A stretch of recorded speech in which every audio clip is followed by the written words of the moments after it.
Welcome to the Whiskey Congress. Honest, open talk dedicated to speaking the truth to those who are open to hearing it. Black, white, right, left. Most importantly, honest, bold, and fueled by good whiskey. In Whiskey Veritas, we are Whiskey Congress. Join the evolution. Welcome once again to Whiskey Congress. We are in studio together, drinking a new whiskey. We are drinking Wellers Special Reserve. Stephen, good to see you again. Good to see you too. And what do you think? So this is, we had the antique. The 107, yeah. Yep, the Weller Antique 107 was that a couple weeks ago.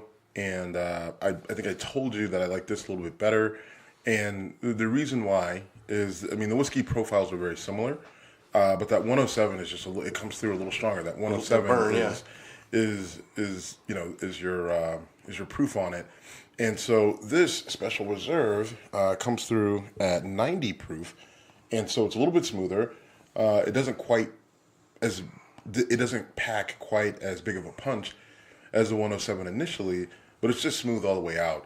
It's also a wheated bourbon, which is just a little bit different than a lot of the other bourbons that we drink, and it really just, I think from a flavor standpoint, it comes through really well. And for the price, I forget what I paid. Like 24, less than $25. Yeah. The only issue with this bourbon, it might have been 21, is that it's hard to find.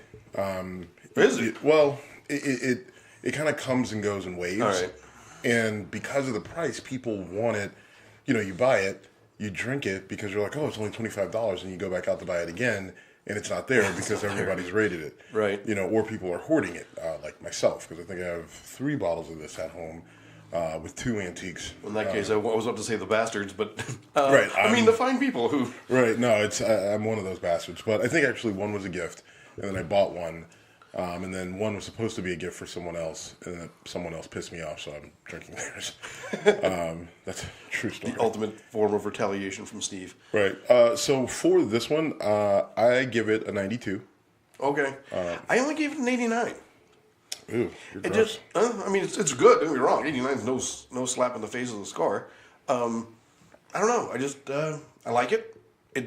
That just was what it tasted like to me. That's all I can say. Oh, that's fair. All right. So today was an interesting day. Big day. Roger Stone has been arrested. Now, so I had mixed feelings about the actual the raid that took place.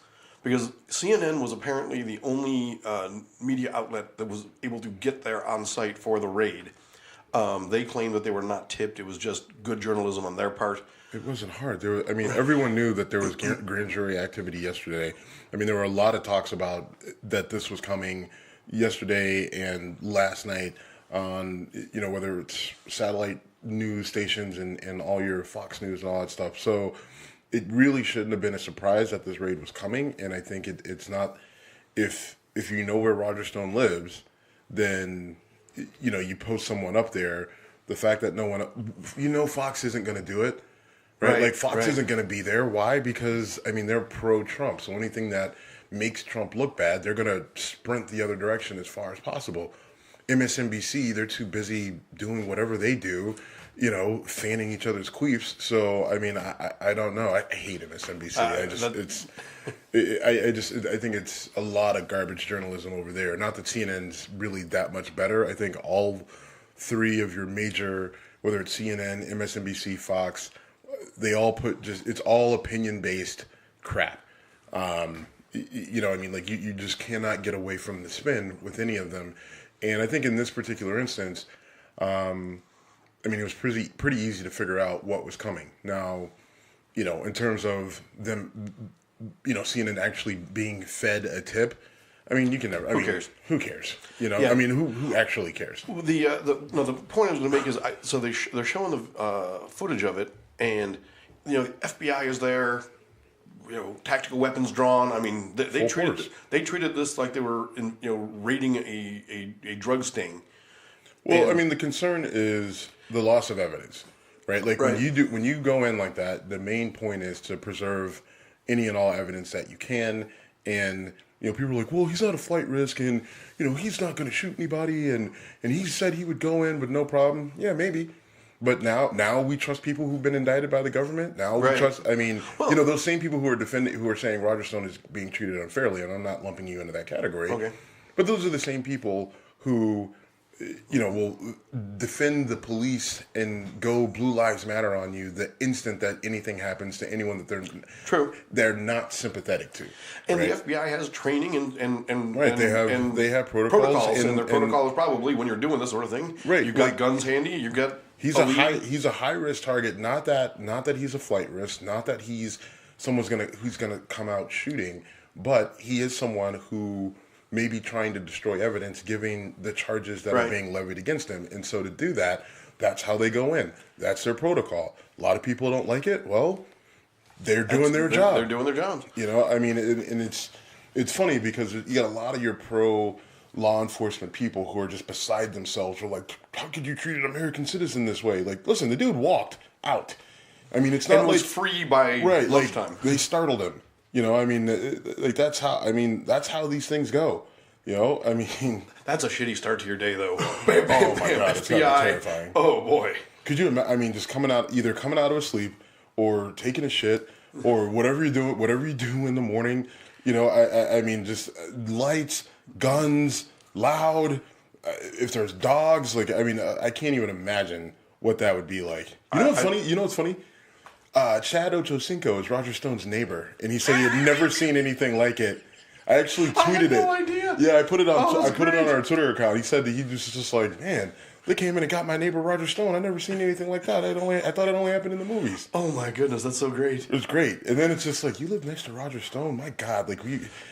One of these things is not like the other. Right, but I mean, who knows in that neighborhood? If Chad Ochocinco was there, Terrell Owens could be there. You know what I mean? I mean, Shaquille. No, they're not. They're in Southern Florida. They're not in Orlando. I don't know. I have no idea where Shaq lives. Did you? He used to live on a golf course in Orlando. Yeah, I don't know where he lives now. Probably in L.A. So I just saw that Shaq has actually said he's going to be running for sheriff. That's not shocking. No, I know. I mean, he did law enforcement. Yep. He did law enforcement here. He went on a raid of a child porn ring here in Cleveland, and you want to talk about a bad day, getting raided and then having Shaq kick in your door, like he literally blocks out the sun. So I think Shaq should try to work undercover. Pretty sure You look just like Shaquille O'Neal. Yeah, I get that a lot. That'd actually probably be a funny movie, or a terrible, or a terrible movie, right? Or a terrible movie that I would enjoy. There's that. So that was a big deal. The government shutdown ended today. Sort of. It's over until February 15th. Well, hold on. I don't want to brush over the thing with Roger Stone. Okay. Because this matters in that the reason why is because a lot of it is tied to WikiLeaks and the information that was leaked and, his connection to the Trump campaign and Trump administration and mostly the campaign.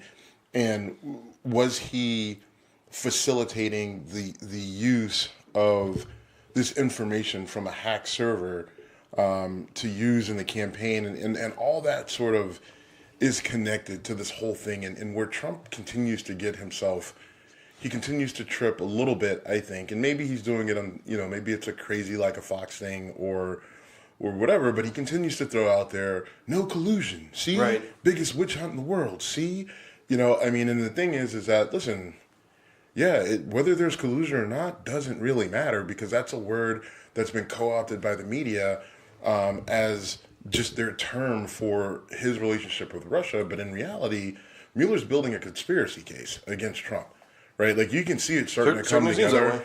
And the conspiracy is a real charge. And with so many pieces starting to fall into place, it's going to be, you can see where it's starting to take shape. Now, ultimately, you're going to need a smoking gun to tie it directly to Trump to get him on those charges, right? Like, because right now it's all circumstantial. It's all the people around him, right? But that's still not necessarily enough to go after Trump, which is why I don't think you've seen Mueller do that to that point. Will he? I don't know. I don't think so, but it's amazing because you read these indictments and you realize how dumb some of these people were. Whether it's Manafort or Flynn or Stone in this case. Like, I mean, Stone wrote an email threatening a guy's dog Like, I mean, or I think that was a text message. Some of the stuff that he said, I mean, making the Godfather 2 reference to Frankie Five Fingers and how the guy should testify. You're like, you're putting these things in writing? You're putting these in emails and text messages? Like, what the hell is wrong with you? So I still contend that there may be one or two other dominoes to fall. Maybe they get something on Donald Trump Jr. I don't think that it ultimately will feed up to Donald Trump to where you'll see some sort of impeachment process or something along those lines. I just don't see it happening. It won't happen. Even if the House votes to impeach him, the Senate will never convict him. Right. Everyone knows that. Unless, again, it's just so blatant. There's a recording or there's some, just something so over the top that it can't be ignored. Then I think things change, but maybe. I mean, that's a lot of ifs and buts and candy and nuts. I'm about to be stupid. I tried to record this and I fucked it up, but I'm watching CNN and the reporter saying, Roger Stone heard the indictment read to him, said he understanded it. I'm like, a national fucking journalist that understanded? Hey, listen, when you talk for a living, it's easy to trip over yourself. It is. I have a friend who... only a dick like me would... Right, I have a friend who worked in it and who worked in TV and news and stuff like that. And she kind of got after us a little bit because, I was so against the guy who called Martin Luther King a coon. Because it's one thing to say understood it. It's another thing to call Martin Luther King a coon by accident. Sorry. Okay. I mean, we've been through that, and I find it hard to... necessarily attribute malice in that case, but it's crazy. Dude, it hit you hard. And again, when I said that, I didn't know that a common racist thing was to call him Martin Luther Coon. So to me, it was like, why would that happen? And I think your point is, if you say it all the time with your boys at the golf course, then I mean, I understand that. This is where being a white guy, it doesn't set off a nerve for me nearly the way it did to you, and you, to a degree, changed my mind. I mean, I'm still not sure that you should get fired for that with one strike policy, but you clearly I disagree. And you clearly disagree. Okay, anything more on Stone? No, I mean, we'll see where it goes. I mean, I think this is one where it's important to watch the trial because this is clearly going to trial. He's not going to play. I think he'll be pardoned. Maybe, but I think it's worth it to watch the trial simply for entertainment value. Oh yeah. I mean, I think Roger Stone is entertaining. Right, the dude is wild. He walked out doing the fucking Nixon thing, and it's like, what are you doing? And then, like, he shares an apartment, like with a mistress in New York, like it's crazy, and like this whole thing with him threatening the guy's dog, and making the Frankie Five Angels reference, making that reference, and then the guy who has the dog is like. He like carries this little white dog around in like a cage everywhere he goes, and I guess he's even had it with him in court before. So I mean, Roger Stone does. No, the neighbor. The radio guy in New York. It's just wild. So I just think it'll be entertaining. It looks like, I mean, it's an indictment, so we'll see what comes of it. But I mean, I think it'll just be worth watching to just like, what is going on, Yeah. And like you said, it will be entertaining. Right. So if you're going to pardon President Trump, do it like mid-trial so we get the entertainment. Well, I mean, I think you'd have to wait. I'm joking anyway. Yeah. I'm just being stupid. So the shutdown is temporarily over. The government has been reopened until February 15th. I have some pretty strong thoughts about how I would feel about this if I was a federal worker. Let me throw to you first and see what your thoughts are, and then I'm going to go on a rant. Well, mine aren't so much from the viewpoint of a federal worker, although I have multiple friends who are federal workers, and they were really put in a compromised position. And a lot of people are saying, well, they only miss one paycheck. And that's fine for you to say, but you can make the argument that they should save their money and they should be better with their finances. All right, fine, you can say that, but either way, the reality is, a lot of these people were not in a position where they could really afford to miss that paycheck, and for them to miss a second paycheck really would have put them in dire circumstances. Do I think that for some people, do I think that the media took liberties to dramatize this? Of Absolutely. course, You know, yes.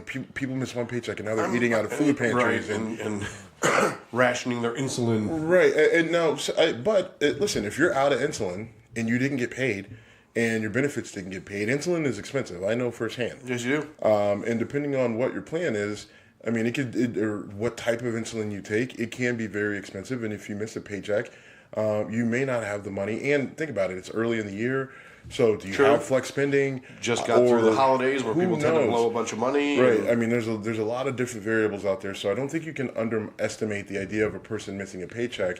And if you can afford to miss a paycheck, great for you. But there's a pretty big percentage of people in this country, federal workers or not, who if they miss one paycheck, it sends their whole world in flux. It's one of the reasons I love living in Cleveland is it's so damn cheap here. Right. Because one paycheck doesn't take up my entire mortgage. Right. It doesn't necessarily end you. Right. Like your mortgage. Right. But so anyway. Did you hear the comment from Wilbur Ross, by the way? Yeah, that was pretty... So basically said, well, these people have jobs. They should be able to go out and get loans. Whenever I don't even want to put that much on this guy. He's the Secretary of Commerce. And it just shows how out of touch government is with and why people. is that a good idea? So right, take on more debt. Right, like I mean, you're not getting money in. Take out more debt. You'll start getting money, and then take you on more debt. Back. It works for the government. Right. I mean, right? it just I mean, it's that's just a crazy way to think. I mean, the last thing I would be thinking in that scenario is to take out a loan, unless it got to a point where I had no other choice. Right. Right. But I mean, and the scary thing is, are you driving people towards payday loans, right? With 300% interest, which is basically what do they call usury, right? I mean, it's literally taking advantage of the poor who need to make things work from day to day. Which, whenever you see a paycheck cashing place or whatever, what neighborhoods are those usually in? Right. But I mean, so in terms of the shutdown, I think that it's interesting the timing, right? Like you have all this stuff with Roger Stone come out, and then the same day that he gets indicted, it ends up, in front of a judge. All right, let's put an end to the shutdown. I don't think that's coincidental. I don't think that's the sole reason behind the shutdown coming to an end. But obviously, I feel like there is a connection. Let's take a little bit of heat off of that. Let's get some good press out there. This is the ultimate good press. And so I believe that is part of it, in terms of just kind of a deflection. The other part of it is that Trump finally realized that he was in a no-win situation. Right. Any political clout that he had built up was evaporating and may be gone. And he realized that he had lost. I think ultimately when he had to cave on the State of the Union, he thought he had won up Nancy Pelosi. And then right at the last minute when they're going through their walkthrough, she's like, no, you're not doing that. I think he realized that he realized that finally that he was at a disadvantage. It's when you're in that chess game and you just realized, oh shit, that's the winning move and I can't stop it. Right. Like you hear check and then your heart starts to flutter. And I think what comes of this though, the other part is, and I just played it for you before the show. Right.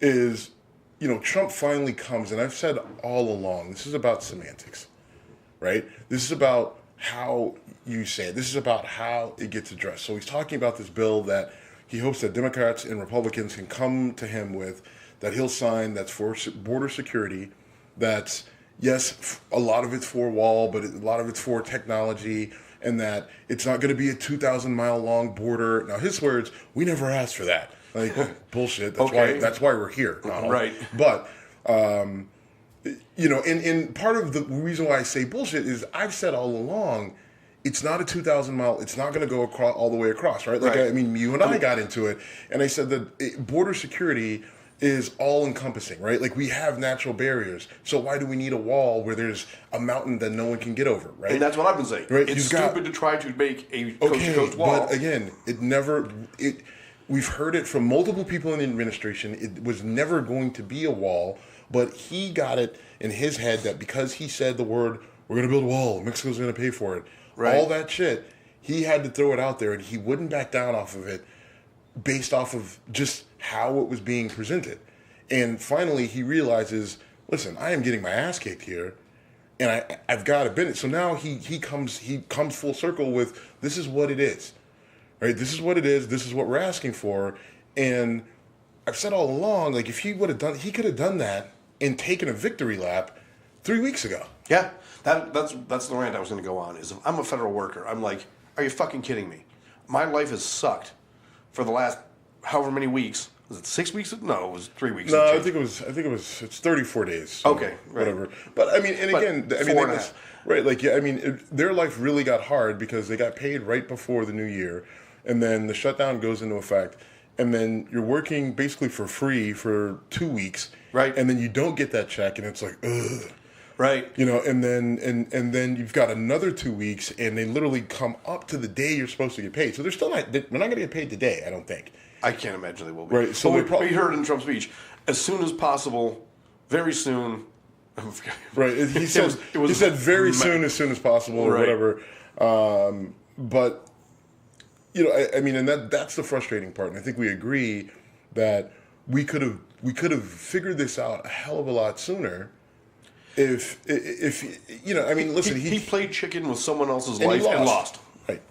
He lost. But now the next game of chicken starts leading up to February 15th. And I have to come clean. You know, I am not a fan of Nancy Pelosi. You've made it abundantly clear. She's grown on me, and I think that you know, previously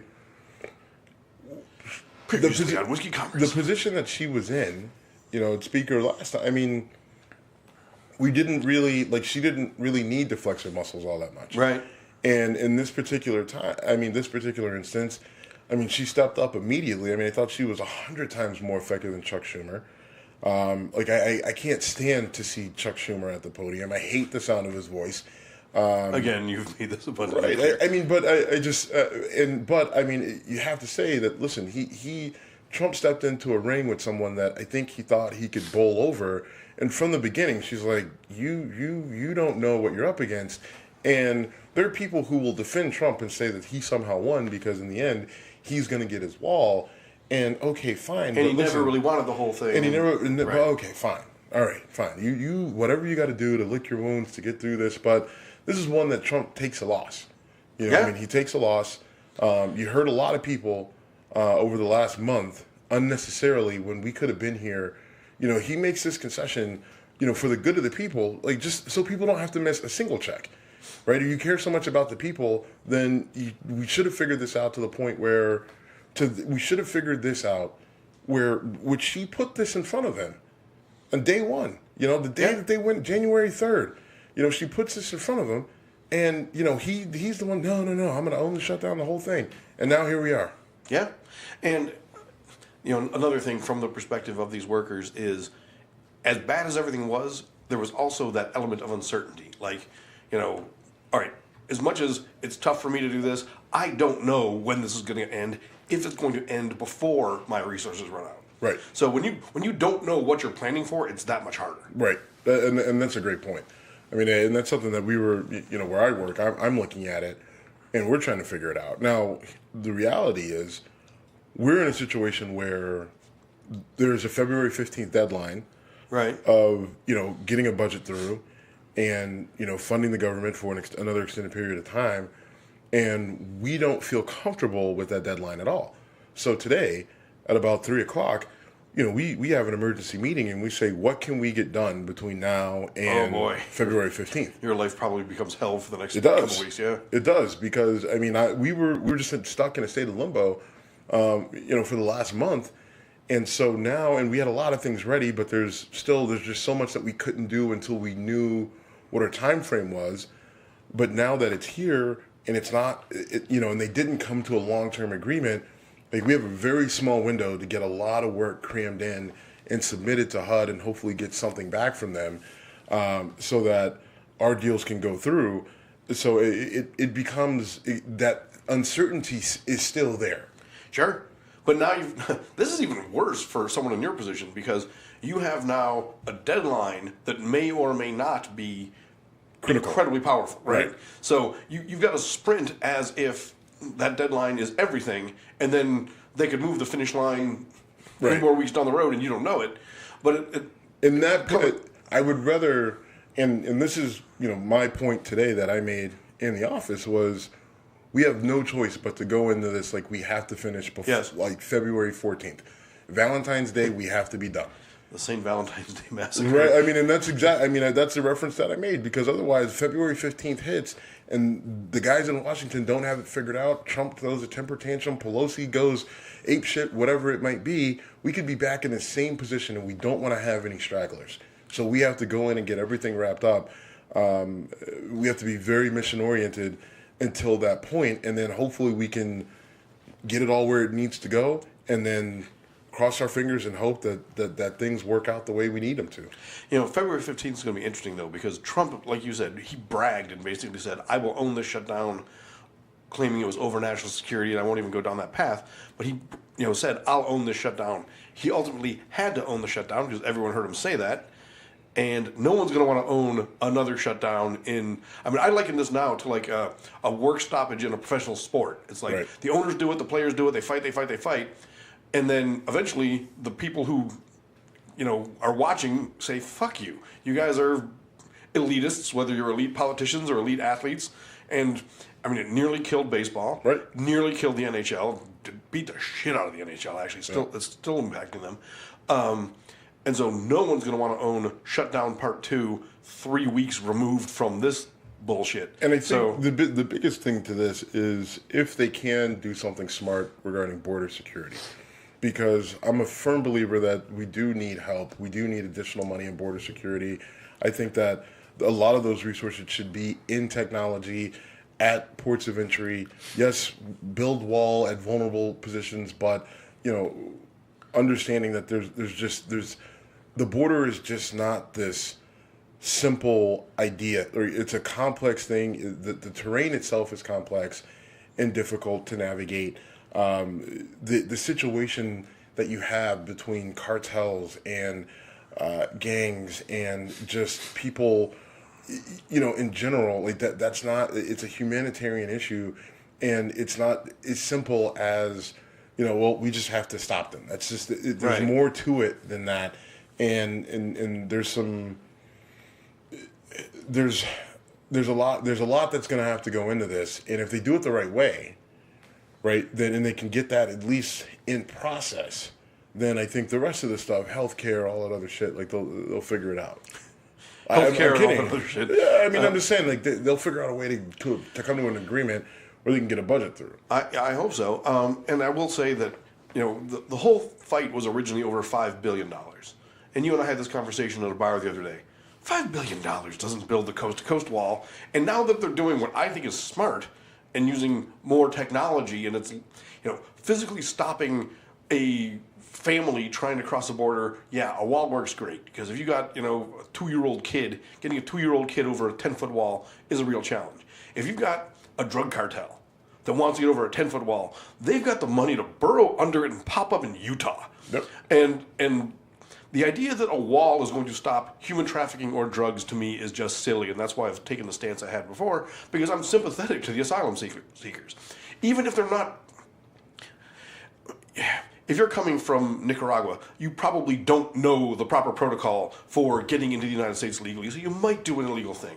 But I guarantee you, if I was in their situation, I'd be getting the fuck out of Dodge and heading for the American dream that I believe in, because I don't watch CNN and Fox every day, and I don't know that we're being overrun by MS-13 and Antifa and whatever the fuck. So the people that a barrier stops are not the people I'm as worried about, but I digress. Agreed. All right. We could probably go on this for hours, but we got to talk about some goofy stuff. Yeah. So let's talk about Mike Ertl. Can we play Guess What State This Happened In?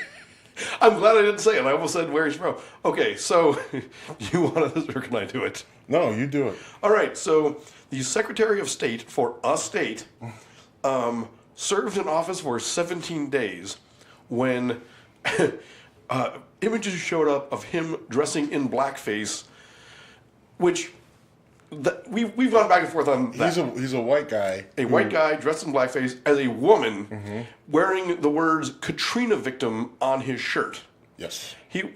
Let's say the state of Florida. Right. I mean, he's from Florida. I mean, when I said that, it was facetious. Right. But I mean, dumb shit like this seems to only happen in Florida. But I mean, listen. I guess it's just so peculiar, right? I mean, that this guy, that is what this guy chose to dress up as.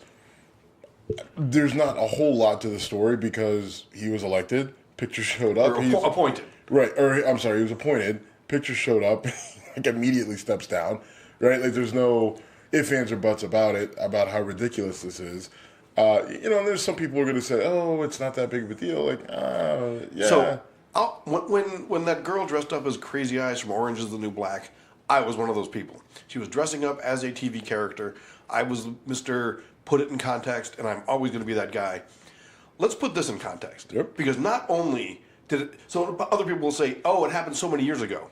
The fact that it happened years ago, in this case, makes it worse. Yep. Because it happened at Halloween of 2005, literally 2 months after Katrina. Right. It's one thing, making a joke about a human tragedy is never cool. Nope. But to do it right, to say they were still cleaning up the mess isn't even a fair statement. They're still cleaning up the mess in certain parts of the South. So this time, context matters, and because of the context, fuck you, Mike Hurdle. Right. Douchebag. Enjoy your job working at Wendy's. And another thing, it's not like... I've seen things where people try to be funny and miss the mark. What the fuck is funny about, hey, I'm a person whose life was ruined and I nearly died and I had to live in the Superdome? What a douchebag. Right. It's not fucking funny. Right. And you really got to kind of look at, listen, he resigned. Right. And that's the end of it. But, if this guy getting dragged on social media, I have no remorse. No sympathy whatsoever. Fuck right off. Right. Fuck all the way off. How do you... I guess he probably didn't have control over the pictures, whatever. But when you do something so fucking douchey, you know what? I'm not going to finish that thought because there's no point. Right. There's just not a ton to say about it. It's just so ridiculous. So, moving on, something we didn't cover last week. I was in Vegas, and then this was kind of happening as I was in Vegas. You had the kids from Covington High School out of Kentucky, right? Who were faced with... There's a picture that went viral of one of the kids with a smirk on his face, with a MAGA hat, and he was right in front of a Native American elder, quote unquote. The elder's banging a drum. The kid's got this look on his face, and then immediately it hits the internet, and people lose their shit. Yep. Completely lose their shit. And this is where, again, the media loses credibility. Because they jumped all over these kids the kids didn't do, all things considered, you have to think about, when you, just looking at a picture, the question is, what did the kid do that was so wrong? He was standing very close to a Native American guy banging a drum with a smart-ass smirk on his face. Yep. Right? Right. It's not a crime. He didn't hit him. And, it's disrespectful. He didn't even... Right. He didn't... Right, okay. He had a dumb smile on his face. All right.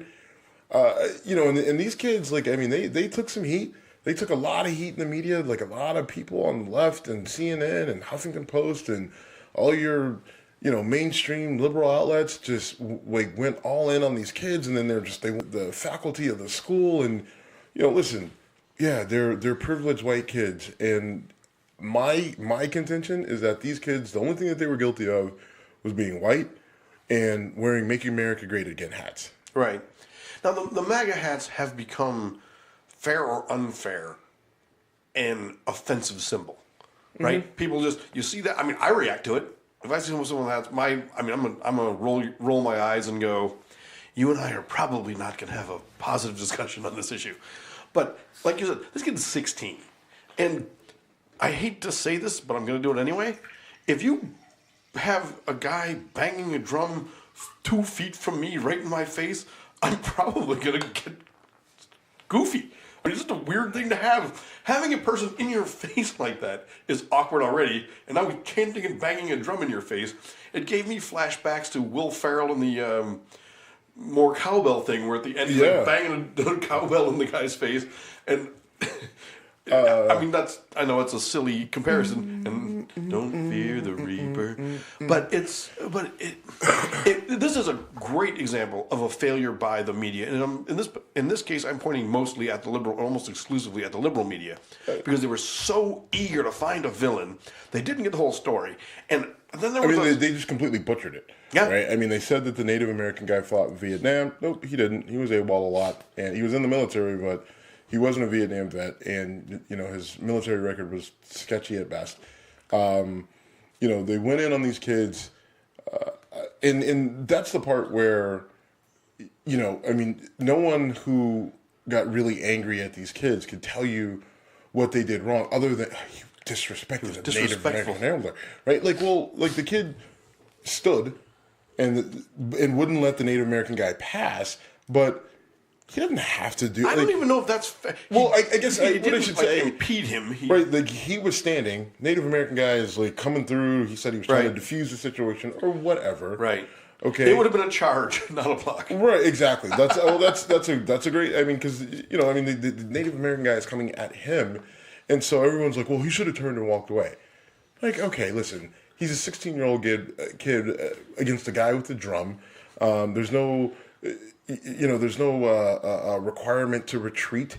I don't see how we ended up here to where this got blown up, and it's all because of the kid's face. It literally is because he's just got that smart alecky white kid face, and you know that chances are he's probably an asshole. He probably is, right? Very like possible.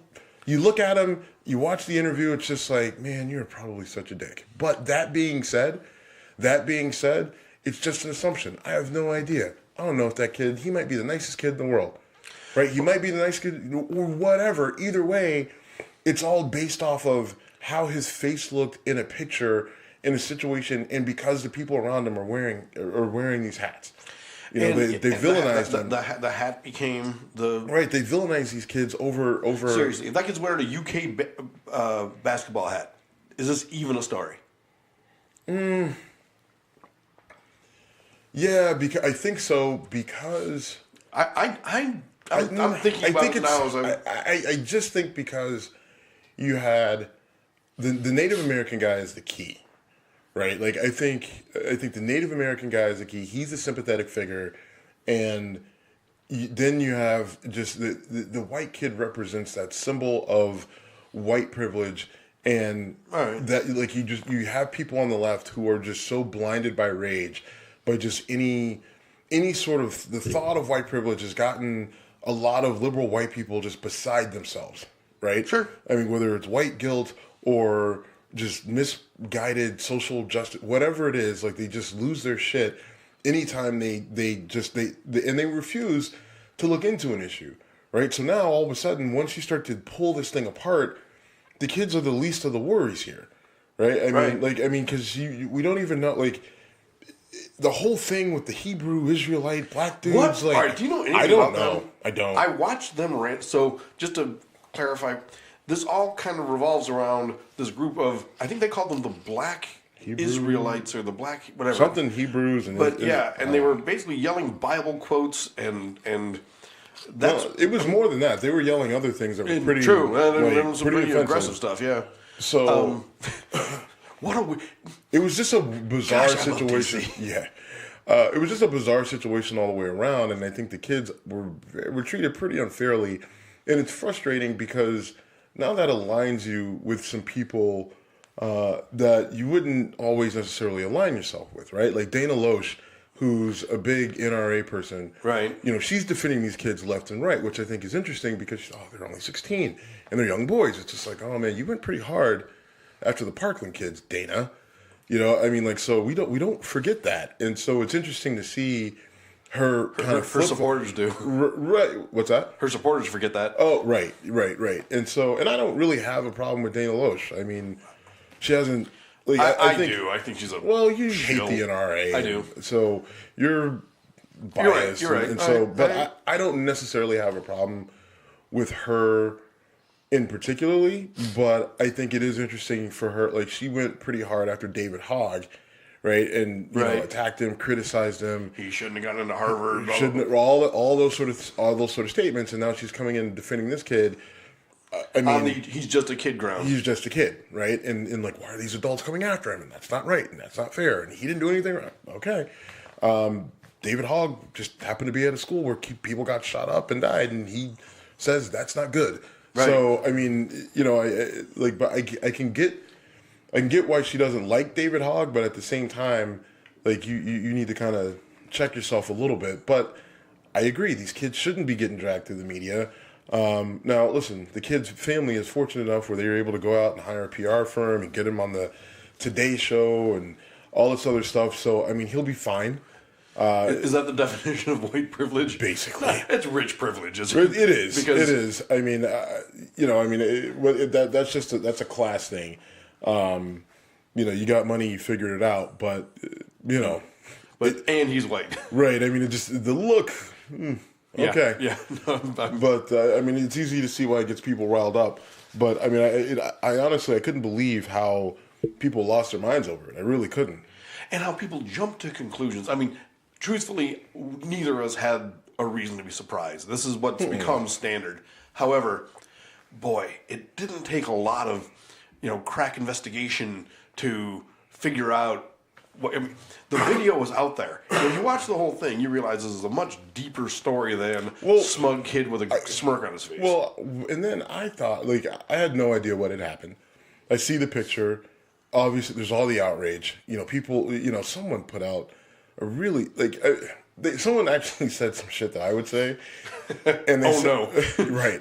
And, like, someone said something along the lines of, have you seen a kid with a more punchable face?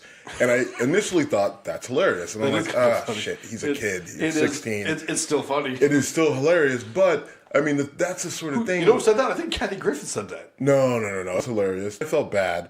And then I actually had concerns, like, is that the sort of thing that someone sees and then they know this kid, or they're able to get close enough to this kid where someone actually does something mean to him and punches him? You know, I mean, and that's a legit concern. I mean, because people are fucking crazy. You know, people take this shit way too far. I mean, Alex Jones says shit about a child pornography, and then or whatever, dude walks in with a gun. Right. Yeah, I mean, like, so I did have concerns about the kid's safety. Fomenting more and more. You can't say this because if something happens to that kid, like whoever says that, like that's on you, right? I mean, not really because it's on the person who does it, but still. We have to look at social responsibility to a degree. And what's also funny is the allegation was someone yelled, "Build that wall." Why would you yell, "Build that wall"? In that scenario, makes no Native American, because they're Native Americans and Black people. So you're keep those people here, right? Like you haven't if they're your problem, you have not solved it. You've almost welcomed them. We don't want you to be able to go. Right. Stick around. Now you can't leave. Okay, that makes it sound creepier, but yeah, right. but that's someone yelled, "Build that wall." Okay. Yeah. I mean, which may well have happened because people say stupid shit all the fucking time. They're 16-year-old kids. And 16-year-old kids say dumb shit. Right. I said dumb shit at 16. I say dumb shit at 38. Right. So, you know, I just, you know, and I've got plenty of progressive left, you know, friends that are, how could you defend them? Because they're 16-year-old kids. Listen, if all those boys would have jumped him and beat the shit out of him, that's a problem. Sure. All they did was just stand there and laugh at the guy. Sometimes you get laughed at. Right? Like, I mean, like, come on, what are we doing here? And I don't even want to go too far down this road, but they're from small town Kentucky, and they're in D.C. And when you are in a place that is so, I mean, when I go to D.C., I'm in awe. Let's just pump the brakes. Why? These are 16-year-old kids that go to a very, very astute, well-to-do school. Okay. I'm sure some of these kids have probably maybe been to Paris. I mean, come on now. Maybe. But when you're in D.C., I mean, that place just leads power. It does. Right? It's you walk down, you know, Pennsylvania Avenue. What the hell does that have to do with anything? Just that they're out of their element, they're awkward, and this guy banging a drum in his face, he's already uncomfortable. But anyway, it's not that big a deal to go down that road. Yeah. All right, so last week we talked about Officer Van Dyke being sentenced, and we did not have some information that we now have. Right. So So go ahead. yes. So he got sentenced to a little over 6 years, and so he will be able to earn good time credit, or good behavior credit. So essentially, he'll be out in under 4 years, right around 3. So it's 2019 right now. He will probably be out 2022. And I hate to say this, it could even be sooner than that because you might get credit for time served if he has been in. right, and I don't know either, and so, we don't need to give another update. Right, but dude could be out. In a year and a half if that's the case. Right. So the question, I don't think. Well, maybe it could be. Again, if they do give him credit for time served, it could be sooner. And I don't know what his situation was. And I just talked out of school. I know, but and I didn't dig into it to the point to figure out exactly when his get out date is. But he's not going to serve that full 6 years. That much we do know. And I think the one good thing that has come out of this is things happened the way they should have, in the fact that you didn't see riots, you didn't see violence. You saw a family that felt somewhat, they felt some form of justice in the fact that he was found guilty. Right. And, there are people who will point out that Van Dyke has a family and a wife and daughter. And so his life is screwed because obviously he probably can't be a cop again. That's what murder does to people. Right. I mean, he obviously can't be a cop again. I mean, although there's a couple places here in Ohio where they may hire him. That's legit. Officer Dan Dyke, you're welcome to. Right. Well, they hired that guy that shot Tamir Rice. Yeah. Tamir Rice. So, if that guy can get a job, then I feel like Van Dyke could move here and go wherever they are. But, so you look at it and you say, well, I don't know if I want to be vengeance guy, right? Like just the right hand wrath of God. You want to move away from that because you just don't want to be fueled with anger and rage. But it's hard for this to sit right. Like you took a man's life, and so you, as a police officer, are going to walk away from all this in 3 years. Yeah, you'll have to put your life together, but there's probably going to be avenues for him to do that, right? I mean, and you know what I mean? Like, there's to me, this feels like a bigger punch in the face to justice because, unlike these other ones where the people weren't convicted, and you and I, and I'm certainly don't speak for myself, like when the Walter Scott case was a hung jury, I was like, are you fucking kidding me? How could you possibly rule that? The white cop who shot the white guy in Arizona, again, how the fuck does that guy walk? I lose my mind. But, okay, good. Because at some point in time, listen, a lot of the outrage against the way police were treating people was the fact that they were, people were being murdered, and the police officer was getting administrative leave and then going back out on the street. Right. Right, where it wasn't even going to a grand jury. So a lot of this was, listen, there's got to be some accountability for these police officers. Right? There's got to be some accountability so that a police officer's first instinct isn't to just fucking shoot you to make the problem go away, and take some time working at a desk and then getting back on the street. Right? Like that's really a lot. That's where the whole thing with Black Lives Matter happened, because you saw young black people being murdered, and there was no recourse for it, and it was almost like it was being awarded. And so now, at the very least, you're seeing some accountability to a degree, and the question is that enough? Right? Like, he was charged, he was tried, he was convicted, and he's going to serve some time. But that's why this feels like a bigger punch in the face to me, because, so he didn't spit out the hook. He was convicted of second-degree murder and 16 counts of aggravated assault or whatever it was called. And even when the system doesn't let the guy walk, it gives him, certainly not a pass. I've said in our conversations on and off the air, if I spent 10 days in prison, I don't know. You ever been in jail? No.